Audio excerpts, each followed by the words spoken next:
Feldir was the spirit of fall, a warm, quiet person with a kind smile. His hands were soft and gentle. He would use them to paint the leaves and build warm homes and hiding places for the animals that hibernated in the winter. Whenever the fall began, Feldir's eyes would both still be bright green, and as the leaves would change color, so would the irises of his eyes. First one side became faded, then hazel, then brown, and then the other. His hair was bright red, wild and unkempt. His skin was soft and dark, with golden freckles and veins that sparkled in the faint sunlight. When he wasn't working, Feldir would spend his time with Joy, the child of the sun and summer itself. She showed him how to light fires with her body heat, and they would watch the flames together. When the fire had died out, they'd watch the stars. And when the sun came up, they'd watch the world shift and change, and Feldir would try, as every year, not to notice how Joy became a little bit colder and a little less radiant than she was when they had first met at the end of summer.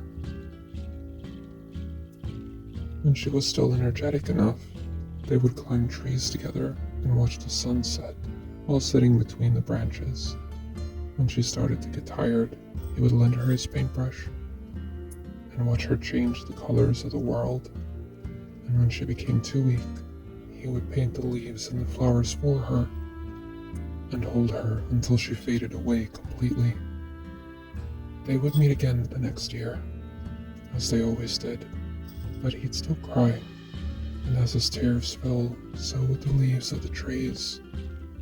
He would say his goodbyes to the birds, flying away for the winter, and for a short while, he'd wander around alone in the woods. Everyone would be busy or dead or gone away, and it would be just Feldir and the fallen leaves, and the bare trees, and the cold wind howling.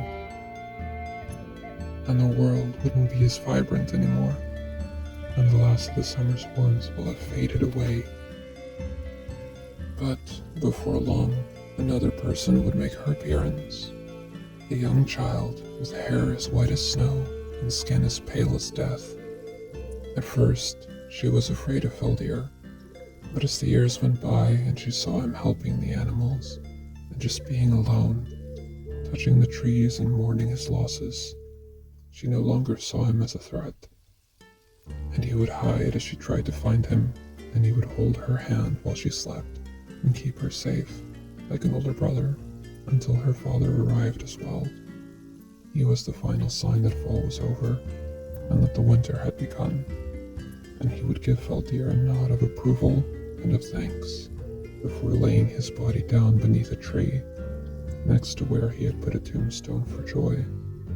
And the first thing he would see every end of summer was the light peeking through between the leaves of the tree, and the first thing he would hear was the world echoing the sound of Joy's laughter, and he would follow the butterflies to find her, again, for the millionth time, to be together just for a short while.